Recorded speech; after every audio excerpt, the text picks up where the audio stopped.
don't ever slow up, no I don't take shit. I got no love for the fakeness. If you wanna play tough and wanna hate this. नमस्कार दोस्तों, आज हम बात करने वाले हैं एक बहुत ही खास और रोचक इमराती ट्रेडिशंस के बारे में, जिसका नाम है अल अयाला। दोस्तों, इमराती को ही यूएई यानी यूनाइटेड अरब इमरातीज कहा जाता है। अगर हम इसके लोकेशन को देखें तो ये एशिया के साउथ वेस्ट में है, जिसे मिडिल ईस्ट बोला जाता है। ये एक छोटा सा देश है जिसके अंदर ये अल अयाला डांस किया जाता है। तो चलिए सबसे पहले समझते हैं अल अयाला क्या होता है। दोस्तों, अल अयाला एक ट्रेडिशनल डांस है जो मेनली यूनाइटेड अरब इमिरेट्स और ओमान में परफॉर्म किया जाता है। ये डांस उनकी कल्चर हेरिटेज के लिए एक इम्पोर्टेंट पार्ट है। इसको आमतौर पर वेडिंग, नेशनल इवेंट्स या स्पेशल ओकेजन पर किया जाता है। अल अयाला का मतलब होता है the one who carries the flag और लीड्स द ट्राइब। ये एक प्राचीन युद्ध नृत्य है जिसमें लोगों का एक ग्रुप मिलकर एक सुर में और एक रिदम में डांस करता है। अल अयाला में आमतौर पर दो ग्रुप्स होते हैं।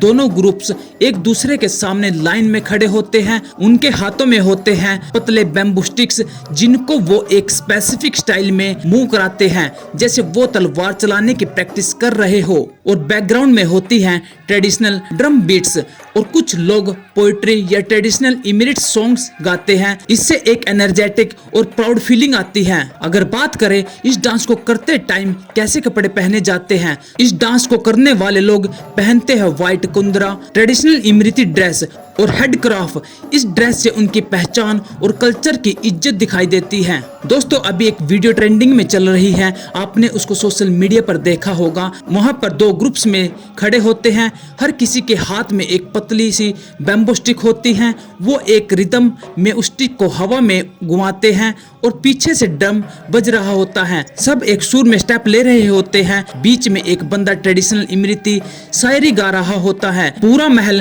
पैट्रियटिज्म और प्राइड से भरा होता है। बस वही है अल अयाला। ये डांस यूनिटी यानी एकता, ब्रेवरी यानी बहादुरी और हेरिटेज का सिंबल है। इसे लोग अपने पास्ट को याद रखते हैं और नए जनरेशन को अपने कल्चर से जोड़ते हैं। दोस्तों, यूनेस्को ने भी इसको रिकॉग्नाइज किया है। जी हाँ, 2014 में यूनेस्को ने अल अयाला को इंटेंजिबल कल्चर हेरिटेज के लिस्ट में शामिल किया था। इसका मतलब है कि ये पूरी दुनिया में एक माने जाने वाला कल्चर ट्रेजर है।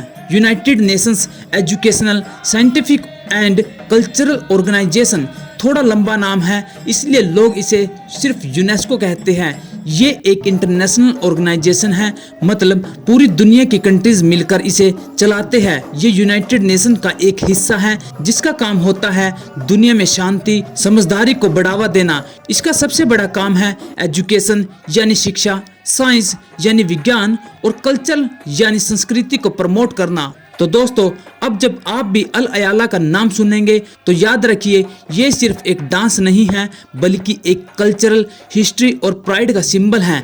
इस डांस के जरिए लोग अपने पास्ट को सेलिब्रेट करते हैं और फ्यूचर जनरेशन को इंस्पायर करते हैं। अगर आपको वीडियो अच्छी लगी हो तो वीडियो को लाइक, शेयर, सब्सक्राइब जरूर करें। धन्यवाद।